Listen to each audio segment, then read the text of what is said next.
할렐루야. 우리 주일 예배에 오신 여러분들을 주님의 이름으로 축복하고 환영합니다. 복된 이 아침이 되기를 간절히 바랍니다. 중요한 광고 말씀 먼저 드립니다. 지난주에 이어서 두 번째 광고 드리는데요, 우리 내일부터 2022년 하반기 특별 새벽 예배가 시작이 됩니다. 하반기를 기도로 시작하지 않으면 죄악이 가득한 이 세대 가운데 이겨낼 재간이 없지요. 그저 흘러가는 대로 사라지는 대로 살면 결국은 12월 달 마지막에 가서는 지켰던, 주님 앞에 올려드렸던 소원 하나도 못 지키고, 내 죄인들 의지할 데 없어서 주님 앞에 옵니다 하고 그냥 회개만 하다가 또 끝날 것 같아요.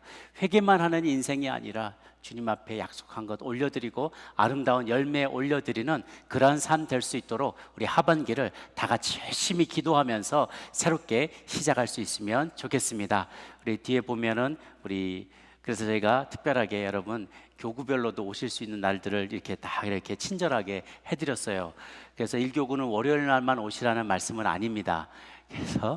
그런데 그날 이렇게 구별해서 특송도 하시고 5일 동안은 우리가 하나님 앞에 우리 성인들이 다 같이 예배하며 나가고, 토요일 날에는 백투스쿨로 우리 자녀들도 함께 다 드리는 그런 예배로 드리고자 합니다. 아침 새벽 예배 마치고 간단한 간식거리도 좀 준비되어 있다고 하니까요, 아침 애들 많이 오셔서 특별한 마음으로 함께 기도하고 하반기를 잘 시작할 수 있게 되기를 바랍니다.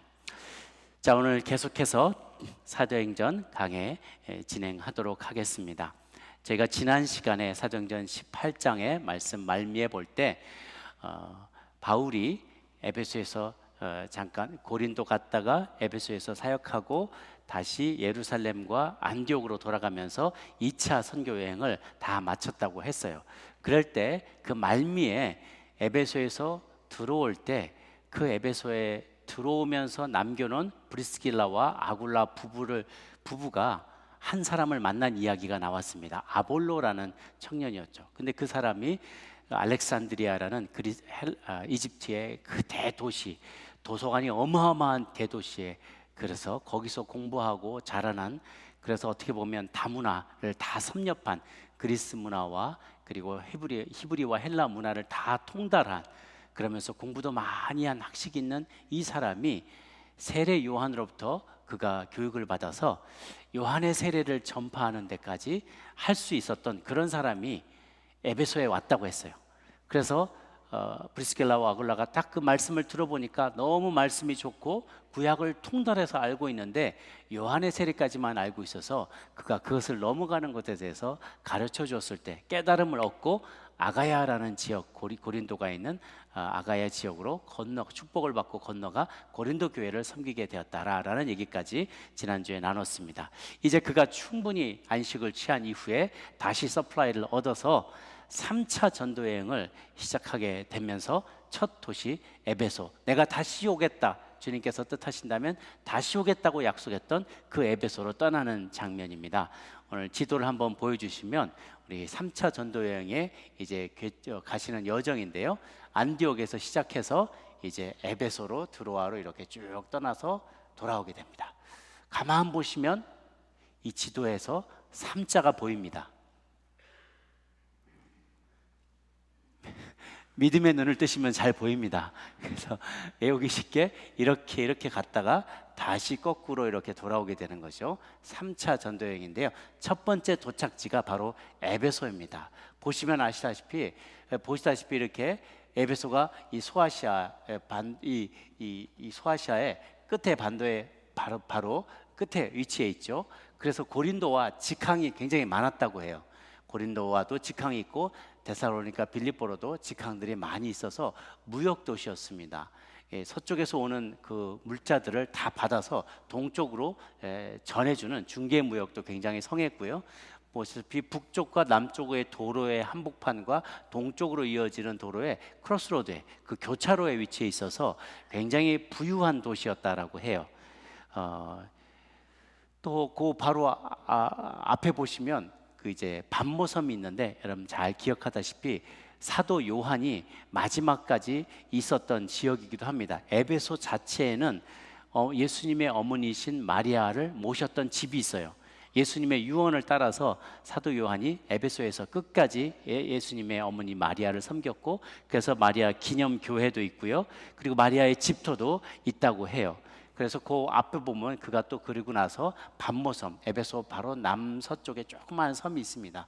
그 반모섬에 갇혀서 있다가 마지막에 요한 계시록도 쓰게 되는 그런 장소로 유명한 곳이죠. 그래서 그 요한 계시록에 보면 그가 마지막까지 있었던 에베소를 바벨론에 빗대어서 설명을 해요. 바벨론에 빗대어서 계시록 18장 12, 13절에 보면 이렇게 얘기를 합니다. 그 상품은 금과 은과 보석과 진주와 세마포, 자주옷감, 비단, 붉은 옷감이요 각종 향목과 각종 상아그릇, 값진 나무, 구리, 철, 대리석으로 만든 각종 그릇이요 계피와 향료와 향과 향유와 유향과 포도주, 감람류, 고운 밀가루, 밀, 소, 양, 말, 수레와 종들과 사람의 영혼들이라 라고 바벨론을 설명할 때, 타락한 도시 바벨론을 설명할 때 사실상 에베소를 빗대어서 설명을 하고 있는 것이죠. 또 그 지역에 가보면은 거기에 여러 가지 사진들을 한번 좀 먼저 보여드리면, 내려가는 길에 보면 여러 주상들이 옆에 서 있어요. 이 주상들 위에는 이 자기들이 섬기는 신들도 그 위에 위치해 있기도 했었습니다. 이렇게 번화한 곳이었고, 쭉 내려가다 보면 저 끝에 보이는 2층짜리 건물이 있어요. 이것이 셀수스 도서관이라고 하는데요. 조금 큰 화면으로 다른 사진을 보여주시면 웅장한 모습의 이 2단으로 되어 있는 2층 도서관인데요. 굉장히 높아요. 지난번에 우리가 알렉산드리아도 큰 장사가 굉장히 많은 도서관이라고 했는데, 여기도 약 한 20만 권 가까이 되는 도서 장서를 소장하고 있어요. 그때는 책으로 가지고 있은 게 아니라 두루마리로 갖고 있었다 그랬죠. 20만 개나 되는 두루마리를 다 보유하고 있었던 세계 3대 도서관 중에 하나였다고 그래요. 알렉산드리아, 버가모, 그리고 에베소. 그래서 이 지역 사람들은 아주 지적인 면에서 또 자부심이 대단했어요. 우리가 이래봬도 굉장히 우리가 아는 게 많은 사람이다. 학식이 풍부하고 많은 것을 논하는, 학문을 논하는, 진리를 논하는 그런 사람들이었다라고 하는 거죠. 우상도 많이 섬기고 지식도 많이 섬기는데요, 삼박자가 딱 맞아 들어가는 게 요 바로 딱 건너편에 보면 아주 타락한 매춘굴이 있었다는 거예요. 그래서 그 바닥에 보면 바로 한 맞은편 50m 전방 앞부분에 전방에 이 매춘굴이 있었어요. 거기 보면 바닥에 거기에 사람 발이 형상하고 여자 그림하고 하트하고 네모난 이 사각형 이 마크가 거기 바닥에 딱 찍혀 있대요. 그게 뭐냐면 이제 그 발은 미성년자, 이 발보다 사이즈가 작은 사람 못 들어온다는, 그 미성년자 못 들어온다는 표시에 해당되는 발자국이고요. 그 여자 그림은 여기가 이제 매춘굴이라는 걸 보여주고, 맨 끝에 있는 이 사각형은 자 크레딧 카드도 받습니다 이런 뜻이래요. 외상으로 들어올 수 있다는 거예요. 그러니까 그 도시가 얼마나 이 영적인 상황을 아실 수 있겠죠. 지적으로도 교만해요. 아는 게 많다고 생각하는 프라이드가 있어요. 각종 신들을 섬겨요. 그러면서 자기의 육신도 섬겨요. 그러니까 매춘굴이 있으면서 성욕과 이런 모든 성적인 음란함들이 있어요. 그런데 돈도 많아요. 다 가지고 있어요. 아쉬운 게 없는 사람들이에요. 그러니 그 도시가 얼마나 영적으로 타락하고 또 우상을 섬기며 도대체 하나님의 말씀이 씨도 안 먹힐, 들어갈 수도 없는 그런 상황이라는 것을 우리가 미루어 짐작할 수 있습니다. 그런데 이 자리에 이제 사도 바울이 두 번째로 이 도시를 방문하게 되는 것이죠. 그 자리에 있었던 제자들을 만나면서 일어나는 첫 번째 이야기, 오늘 소제목은 너희가 믿을 때 성령을 받았느냐라고 바울이 묻는 것으로 시작을 합니다. 그때 있었던 에베소의 소위 말하는 제자들은 아볼로가 가르쳤던 사람들이라고 했어요. 바울이 브리스길라와 아굴라를 에베소에 남겨놓고 저기 예루살렘으로 가고 다시 안디옥에 가서 쉬는 동안에 그가 브리스길라 아굴라가 남아 있었는데 아볼로를 거기서 만나서 교육시키고 보냈다고 했어요. 그런데 아직 그의 그런 가르침이 널리 퍼져나가지 않았기 때문에 에베소에 있던 제자들은 요한의 세례만 아직도 알고 있었다는 거예요. 옛날에 아볼로가 가르쳤던 것처럼 예수님 요한의 세례만을 알고 있었어요. 2절을 보니까 이제 바울이 윗지방으로 다니 에베소에 왔는데 어떤 제자들 만나 2절에 이르되 너희가 믿을 때 성령을 받았느냐? 이르되 아니라 우리는 성령의 계심도 듣지 못하였노라. 바울이 이르되 그러면 너희가 무슨 세례를 받았느냐? 대답하되 요한의 세례입니다. 요한의 세례까지 우리가 알고 있습니다 라는 얘기를 하는 거죠. 그러니까 쉽게 말하면 이것이에요. 사람은 자기가 경험하고 자기가 깨달은 것 이상을 다른 사람에게 전할 수가 없어요. 내가 맛보지 못한 것을 다른 사람에게 전해줄 수가 없는 거죠. 내가 경험해보지 못하면 남에게 전할 수도 없는 거예요. 제가 예전에 탈북자들을 섬길 때 막 탈북한 분들에게 제가 최대한 잘해준다고 막 고기를 대접했어요. 이분들이 이 밥에 고기 먹고 싶어 한다는 그런 사람이다. 이렇게 딱 들어서 쌀밥도 막 먹으면 좋아할 것 같고, 그래서 고기를 그냥 막 LA 갈비 막 이런 거 갖다가 줬어요. 그 냄새가 너무 끝내주잖아요. 이분들이 와 너무 맛있겠다 그러는데요, 고기를 몇 점 못 먹는 거예요. 이 위가 체질이 고기를 소화할 수 있는 체질이 아직 이게 너무 약해져 가지고 그저 간신히 죽이나 먹을 거지 몸이 고기를 못 받아들이더라고요. 그래서 옛날 말들을 이해를 했어요. 고기도 먹어본 사람이 먹는다고. 먹어본 사람이 먹는 거죠. 내가 경험해 봐야지 그거가 소화가 되고 또한 다른 사람을 가르칠 수가 있어요. 아볼로는 자신이 경험해 보지 못한 성령님을 전할 수가 없었던 거예요. 그러니까 다른 제자들도 세례 요한의 세례만 알았지 예수님의 세례, 예수님을 통해서 그 이후에 오게 되는 성령의 세례를 만나본 적이 없고 체험해 본 적이 없는 거예요. 그러니까 딱 그 자리에만 멈춰 있는 것이죠. 우리 성도들은 계속 자라가야만 합니다. 그저 간신히 구원받은 데에서만 만족했을 것이 아니라 그것보다 더 나가야 돼요. 사실 우리가 구원받는 때 수준의 그런 성령의 내주하심은 어떤 큰 차이를 우리 안에 가져오지 못할 수도 있어요.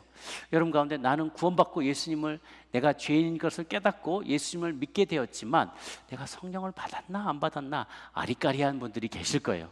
여러분 믿을 때 성령을 받으셨습니까? 한 절반 정도 아멘 하신 것 같아요. 내가 성령을 받았나 안 받았나 이게 아리까리한 거예요. 그 성령의 내주하심의 차원이 그런 거라고 생각이 들어요. 저는 이것이 딱딱 나눠진다고 보지는 않지만 어찌 보면 성령의 내주하심은 내가 죄인인 것을 확인하고 하나님이 계시구나 이 정도를 확인하는 정도가 될 수 있다면, 이어지는 성령의 세례와 성령의 충만함, 제가 그렇게 말씀했죠. 하나님 앞에 은사를 받게 되는 성령의 은사를 받는 성령의 세례와 내 성품과 모든 것들이 바뀌는 열매 맺게 되는 성령의 충만함의 단계가 있다 그러는데, 이 둘은 내가 성령님 내 안에 임할 때 내가 그걸 알 수 있다는 거예요. 확실히 알 수 있다는 거예요. 그냥 싹 들어오고 쑥 나가는 게 아니라는 거죠. 그래서 어떤 신학자는 이렇게 얘기해요. 내가 정말 성령의 세례와 성령의 충만함을 받았는가를 알 수 있다는 거예요. 그거는 내가 전기 충격을 받았냐 안 받았냐를 말할 수 있는 거하고 똑같다라고도 얘기를 합니다. 이분이 내 안에 임할 때 뭔가 일어난다는 거예요. 내 삶에 뒤집히는 역사가 일어난다는 거죠. 생각이 바뀌게 된다는 거예요. 기질이 바뀌게 되고요. 그리고 내 안에 죄된 습관들을 도저히 견딜 수 없게 된다는 거예요. 죄하고 공유하는 게 어려워지는 일이 생겨난다는 거죠. 마음이 답답해지고 뜨거워지고 죄가 너무 싫어지고 미워지고, 그래서 하루아침에 담배 끊는 일들이라고요. 어떤 분이 마약을 끊는데요, 성령 충만하니까 하루아침에 끊어지더래요. 담배를 피려고 그랬더니 너무 써가지고 다시는 못 피우겠더래요. 이런 희한한 일들이 일어난다는 거예요. 내가 그동안에 지었던 죄가 너무나 괴로웠고 죄송해서 하루아침에 내가 음란한 곳을 가던 게 끊어지는 일이 일어나고 내 말이 바뀌게 되고 변화가 일어나더라는 거예요. 은사를 받고 그리고 내 성품이 변화되는, 열매가 맺어지는 이런 일들이 일어나는 것이 바로 믿을 때 성령을 받게 되는 것을 말해요. 그래서 우리가 예수님을 믿고 내가 구원을 받지만, 그러나 그저 술에 물 탄 듯 살아가게 되는 것이 아니라 본질적인 변화가 내 삶 가운데 일어날 수 있다는 것이죠.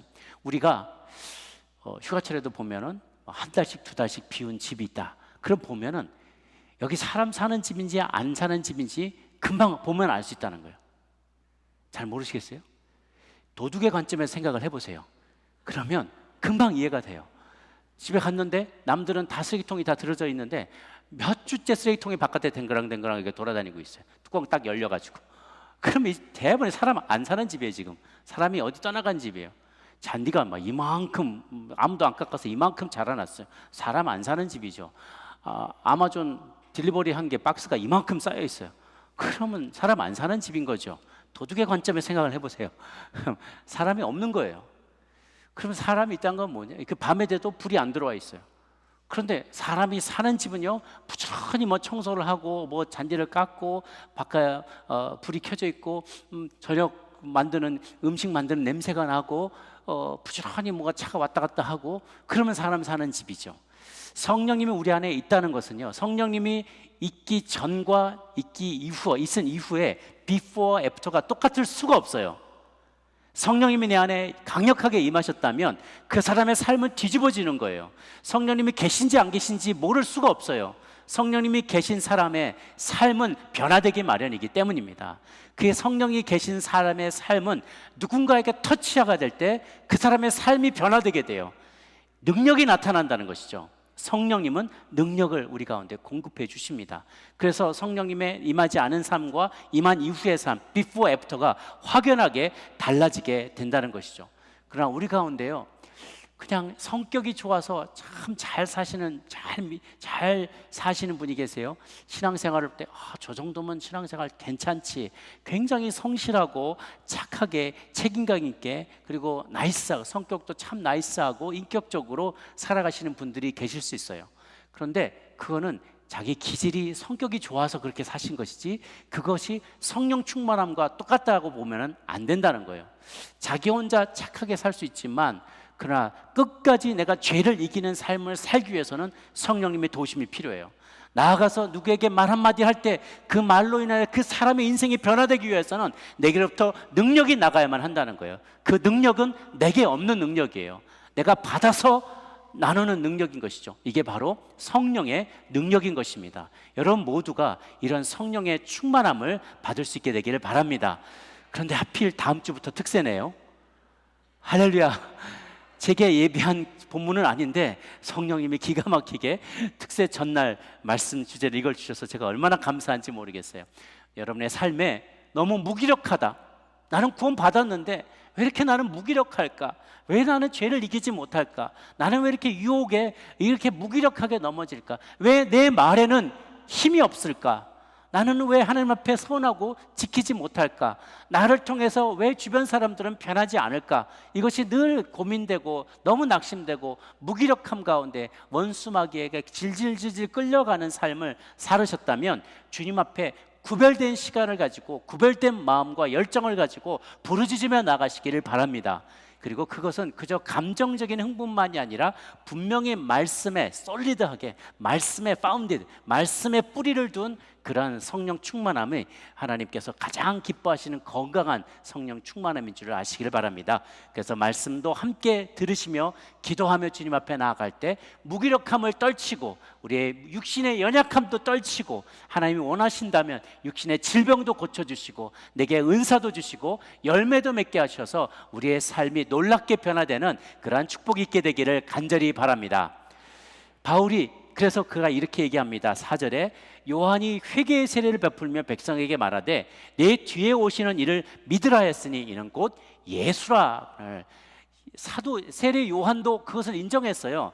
내가 주인공이 아니다. 나는 광야의 그 길을 예비한, 사막의 길을 예비하는 새고 광야의 소리와 같은 사람이다. 내 뒤에 오실 분을 예비하라고 나는 보냄받은 자라는 것을 인정했어요. 나 뒤에 오는 자가 나보다 크신 분이다. 그분은 흥하여야겠고 나는 쇠하여야겠다라고 본인 자신이 인정을 했던 사람이에요. 그러니 그분을 내가 이제 소개하겠다. 그분을 통하여 말미암아 받는 놀라운 성령의 세례, 예수님이 죽으시고 부활하실 때 나 대신 보혜사 성령님을 보내주겠다고 했는데 그분을 이제 내가 너에게 소개합니다. 여러분에게 소개합니다. 그분을 받으십시오 하고 그가 안수하며 기도하자 많은 이들이 성령을 체험하게 된 것이에요.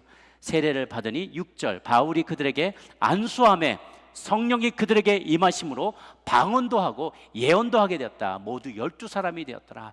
12사람이 그날 기도받는데 성령이 임하게 되고 방언을 하게 되고 그리고 예언을 하게 됐다는 거예요. 예언자가 됐다는 것이죠. 이렇게 놀라운 일들이 벌어지자 참 사람들이 예수님을 많이 믿게 되었어요. 그런데 우리가 이런 기록들을 보면서 쉽게 범하는 실수는 무엇이냐면 그러니까 성령님은 이렇게 이렇게 이렇게 하면 임하시는구나 하고 성령님을 너무 예단해서는 안 된다는 거예요. 성령님은 우리가 물로 세례를 주기 전에도 임하시고 세례를 받을 때 임하기도 하고 세례받은 이후에 임하기도 하고 혹은 이렇게 바울처럼 안수기도 할 때 성령님이 임하시기도 하고 또 어떨 때는 고넬료와 가족처럼 하나님의 말씀을 들으면서 성령이 임하시기도 한다는 거죠. 그래서 사도행전에 어떤 특정한 사건을 근거로 해서 성령님은 이렇게 이렇게 움직이시는 거야 라고 내가 어떤 공식을 만들어 절대적인 공식을 만들어서 성령님을 여기다 꾸겨 넣으려고 해서는 절대 안 된다는 거예요. 왜냐하면 성령님은 자유롭게 임하세요. 성령님을 제한하지 마시기 바랍니다. 성령님보다 앞서가지도 마시고 성령님을 제한하지도 마세요. 그분이 어떻게 창의적으로 일하실지 몰라요. 과거에 이런 방법으로 임하셨다고 해서 미래에도 똑같이 그렇게 임할 거라고 예측하지 마십시오. 그러면 성령님을 자꾸만 제한하게 돼요. 여러 모양과 방법으로 막 우리가 무용하는 가운데 춤 가운데 임할 수 있고요, 티칭하는데 들으면서 임할 수 있고요, 퍼포먼스를 하다가 임할 수도 있고요, 우리가 찬양을 부르다가도 막 성령님이 임하실 수가 있고요, 설교 듣다가도 임하고 내 혼자 기도하다가 길을 가다가 이렇게 자연을 바라보다가 모든 여러 모양과 방법으로 심지어 어떤 사람은 예수님 성경이 거짓말인 것을 내가 밝혀내겠다고 막 연구하다가 성경 읽다가 성령님이 임하기도 해요. 그러니까 성령님을 예측 불가능한, 그래서 그분을 제한하지 말아야만 합니다. 그렇게 놀랍게 사역을 할 때 8절에 보니까 바울이 회당에 들어가 석 달 동안 담대히 하나님 나라에 관해서 강론하고 권면하는데, 그런데 어떤 사람들은 마음이 굳어서 순종도 안 하고 무리 앞에서 도를 비방하더라는 거예요. 그러니까 믿을 사람은 어떻게도 믿어요. 막 이렇게 12명은 방언도 하고 예언도 하게 되는데, 안 믿으려는 사람은 아주 사람이 죽었다 살아나도 죽은 사람이 살아나서 부활해서 와도 안 믿을 사람은 안 믿는다는 거죠. 이렇게 너희가 믿을 때 성령을 받았느냐라고 말하면서 바울은 사역을 계속해서 펼쳐나갑니다. 이제 그들이 안 믿으니까 회당에서 더 이상 믿는 자가 없으니까 두 번째 두란노 소원에서 사역을 시작하게 됩니다. 2년 동안 사역을 하게 되죠. 3개월 회당에서 일하다가 이제 말씀 전하다가 두란노 소원이라는 곳으로 옮겨와서 매일 하루도 거르지 않고 복음을 전해요. 그런데 말이 그렇지 쉬운 일은 아니었어요. 그가 밤에는 텐트만 들고 막 꾸벅꾸벅 졸면서 상상을 해봤어요. 일이 얼마나 고되겠어요. 이게 사이드 잡이 아니라 사실 복음 전하는 게 자기가 본 분이지만 이 텐트 메이킹을 안 하면 자기를 서포트할 수가 없잖아요.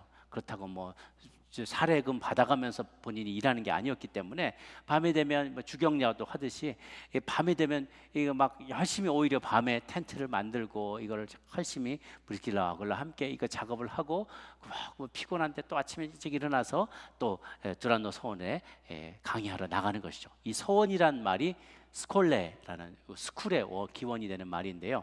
뭐냐면 그리스 세계에서 많은 사람들이 토론하고 논쟁하고 진리에 대해서 강연하고 그런 사람들이 모여서 토론하는 그런 장소, 스콜레라고 했어요.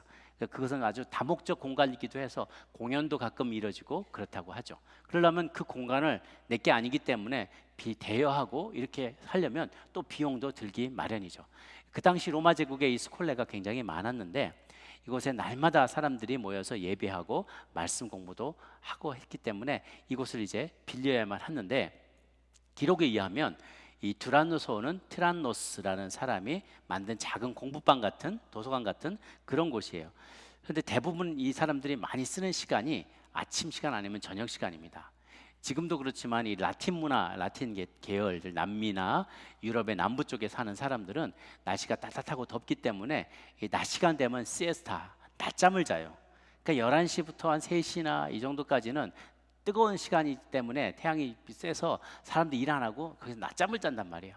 그러니까 아침 저녁은 비싸겠지만 이 낮 시간은 좀 싸고 공간이 좀 비어요. 그러면 이 낮 시간을 빌려서 이 공간에 매일매일 두란노 서원에서 강의를 했던 것이죠. 많은 그리스도인들이 남들이 다 잠자는 시간에 깨어서 기도하며 또한 말씀을 공부했다고 합니다. 바울은 이곳을 베이스 캠프 삼아서 소아시아 전체에 말씀을 전하기 위해 매우 애썼습니다.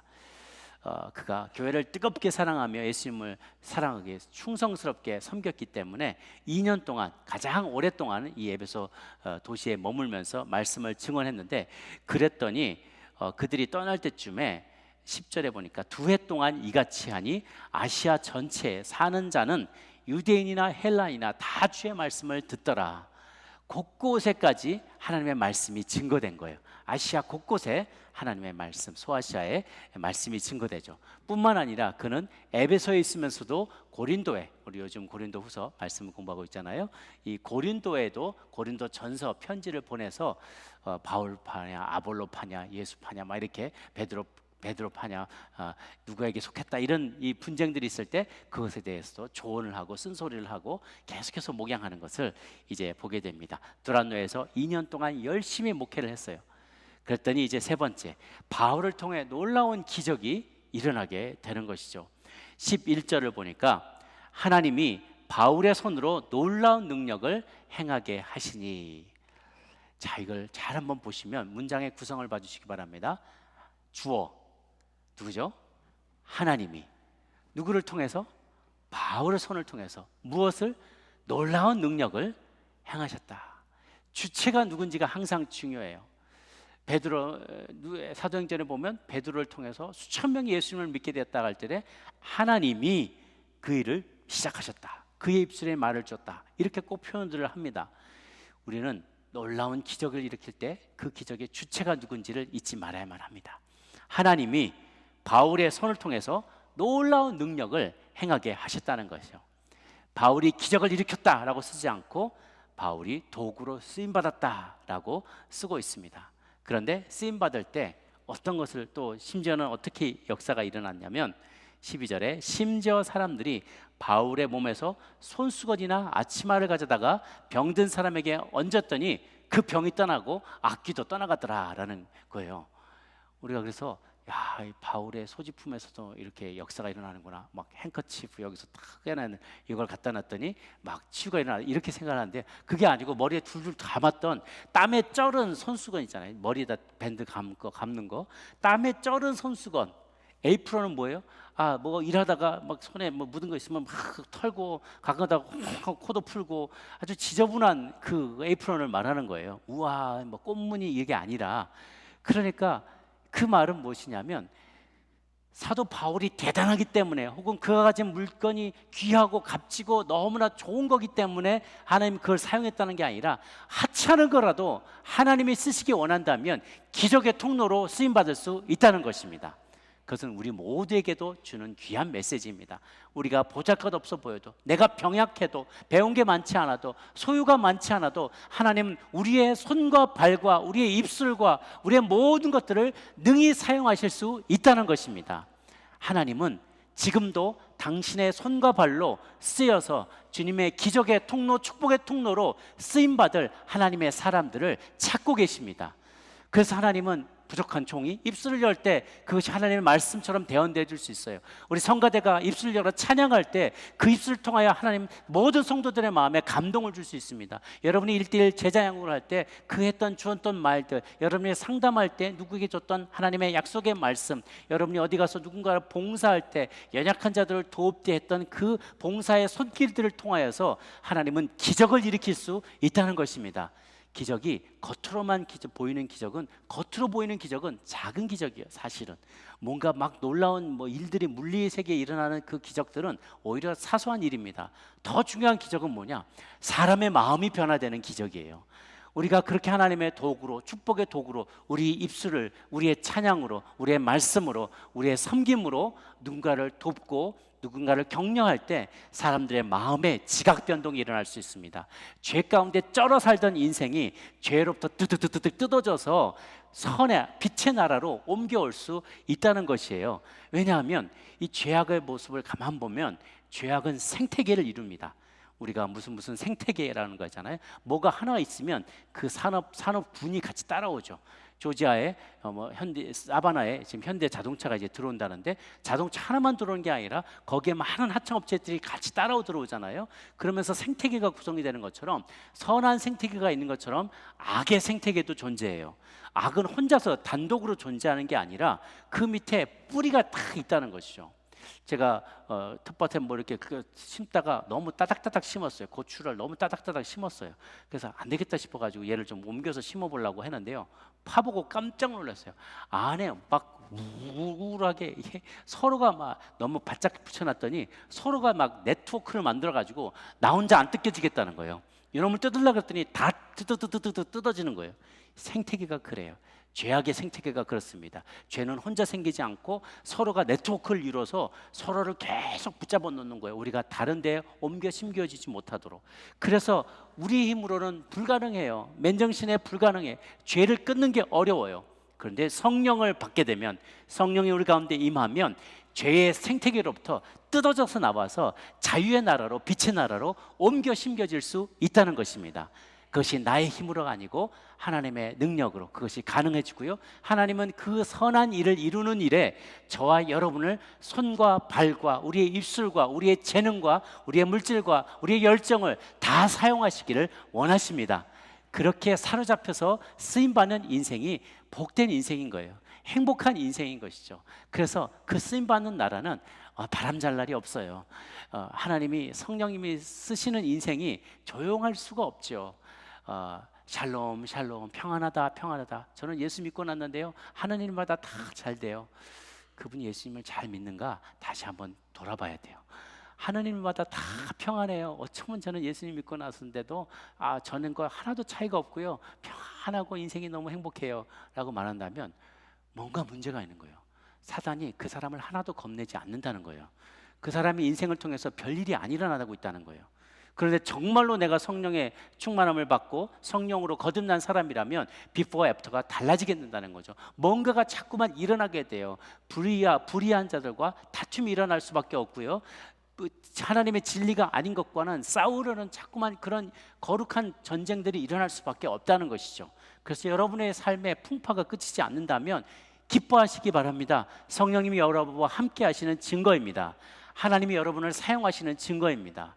우리 교회 이렇게 뭔가 일이 많을까, 뭔가 행사가 많고 뭐 때로는 다툼도 있고 뭔가 어려움들도 있고, 그렇다면 하나님이 쓰시는 것인 줄로 아시기를 바랍니다.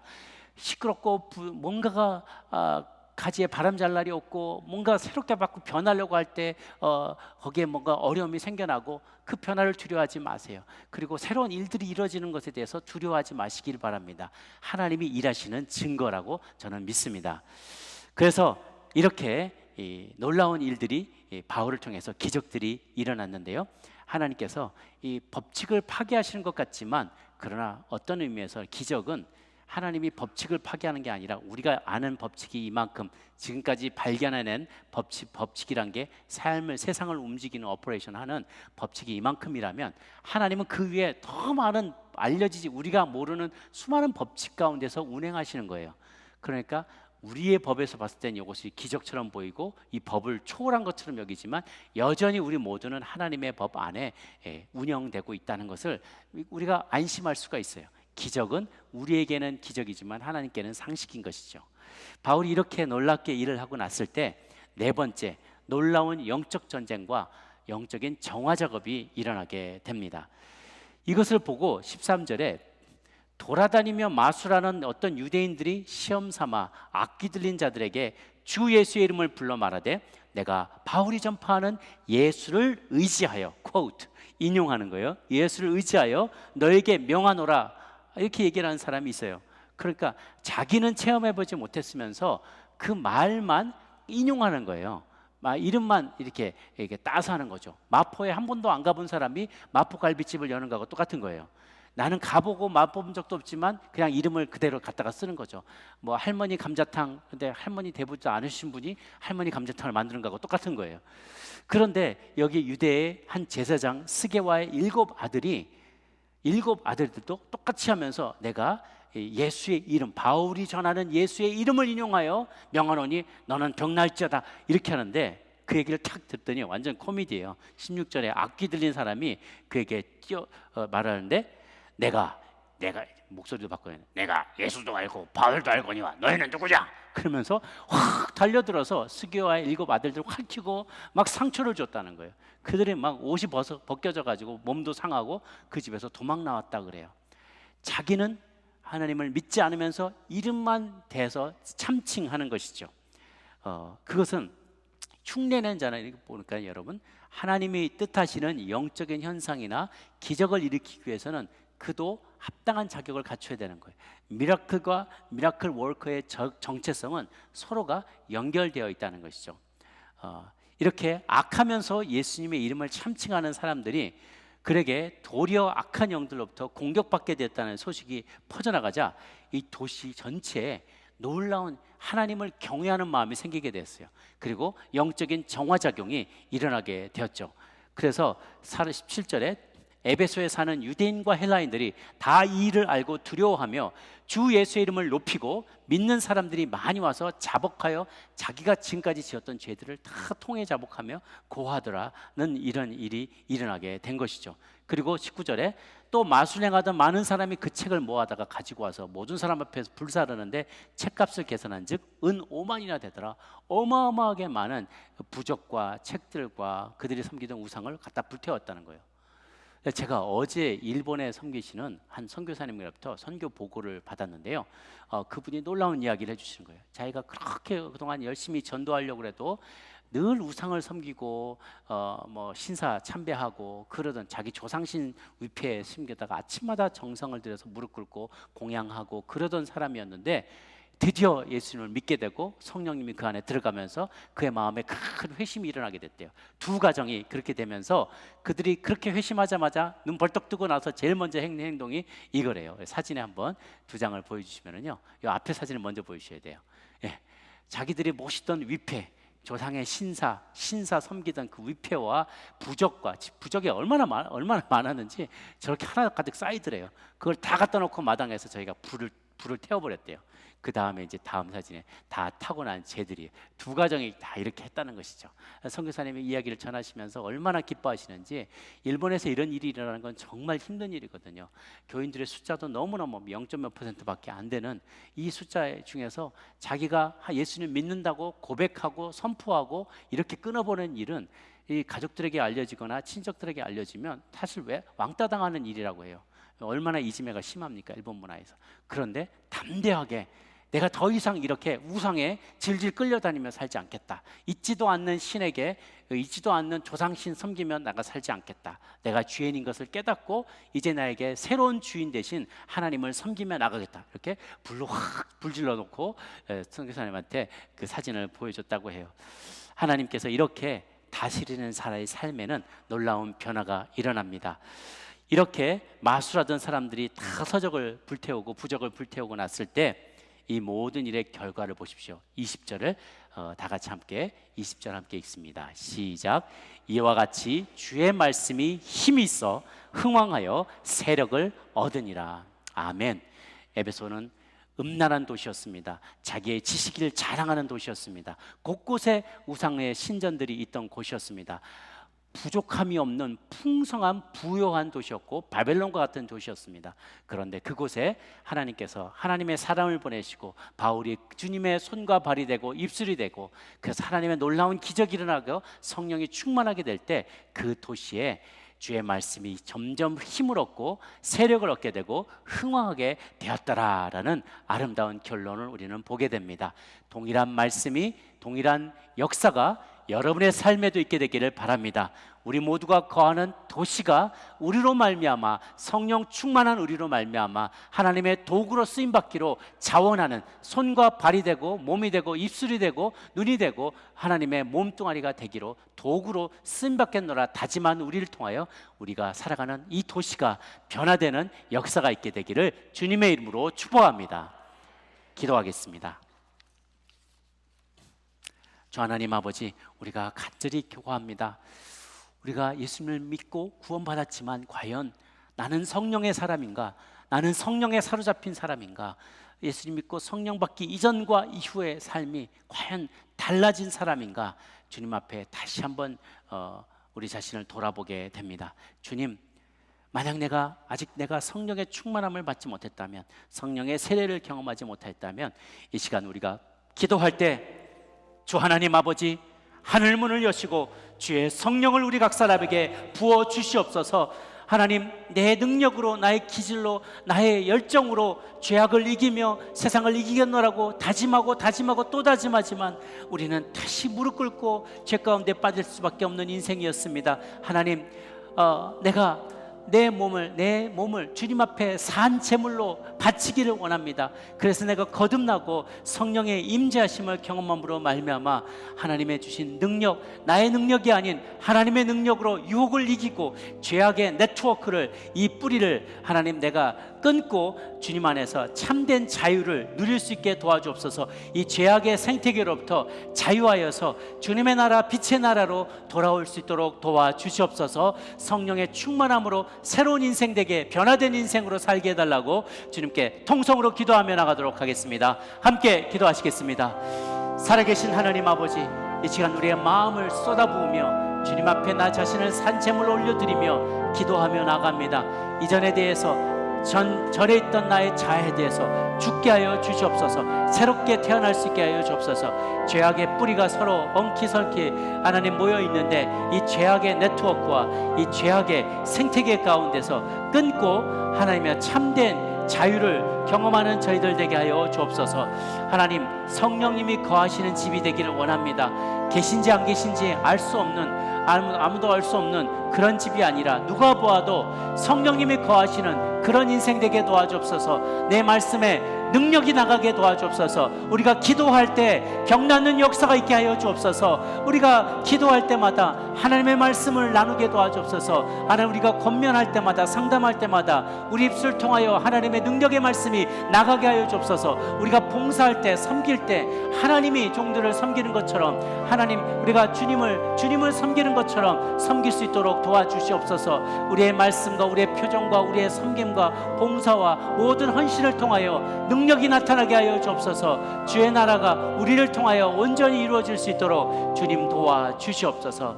한 번만 더 기도할 때, 하나님, 이 영적인 전쟁 가운데서 하나님, 내 힘만으로 싸워 이겨낼 수 없습니다. 성령님 함께하여 주셔서 우리가 살아가는 이 땅, 하나님, 이 도시에 우상에 섬기는 영들과 음란의 영들과 또 물질 만능의 그러한 영들이 하나님이 떠나가게 하여 주시옵소서. 에베소가 하나님의 말씀을 통하여 도시가 정화되어졌던 것처럼 하나님의 말씀이 점점 힘이 있어 흥황하여지고 세력을 얻게 된 것처럼 우리가 살아가는 이 땅이 곳곳이, 이 나라와 또한 우리 조국 대한민국이 하나님의 말씀으로 흥황하여지고 변화되어져 가고 우리의 다음 세대가 대를 이어 믿음으로 이 도시를 변화시킬 수 있는 하나님의 사람들로 변화되게 하여 주시옵소서. 우리 같이 한 번 더 통성으로 기도하며 나갑니다. 살아계신 하나님 아버지, 이 시간 우리의 자신을 주님 앞에 올려드립니다. 영적인 전쟁 가운데서 우리가 살고 있습니다. 잠시 방심할 때 우리 죄악 가운데 노출됩니다. 나의 힘으로, 내 습관적인 죄 때문에 이 세상을 이겨낼 수가 없습니다. 죄악의 네트워크 가운데 내가 살아가므로 하나님, 자유하기가 너무나 어렵습니다. 하나님, 이 잔치집에 하나님의 초대받은 손님만이 아니라 하나님의 이 악한 이들도 찾아 들어오게 됩니다. 하나님, 내 욕망을 채우고자 했던 악을 일삼던 자들이 변화되어서 주님의 말씀으로 변화될 수 있기를 원합니다. 하나님, 영적 전쟁 가운데서 우리가 승리하기를 원하고 하나님, 이 땅이 정화되기를 원합니다. 하나님의 말씀으로 거룩해지게 하소서. 예수 그리스도의 보혈이 온 성도 가운데 흩뿌려지게 도와주시고 우리가 살아가는 가정과 일터와 학교와 하나님 모든 마켓플레이스가 예수 그리스도의 보혈로 뿌림받게 하여 주시옵소서. 더러운 것들이 범접하지 못하길 원합니다. 더러운 악한 영들과 유혹의 세력들이 우리의 삶에 조금 더 접근하지 못하도록 우리를 지켜보아여 주시옵소서. 믿을 때 성령을 받았느냐? 너희가 믿을 때 성령을 받았느냐? 성령을 충만히 경험할 뿐 아니라 나누며 그 성령의 능력으로 세상을 변화시키는 권능을 덧입은 자 되게 허락하여 주시옵소서. 감사드렸고 예수님의 이름으로 기도합니다. 아멘.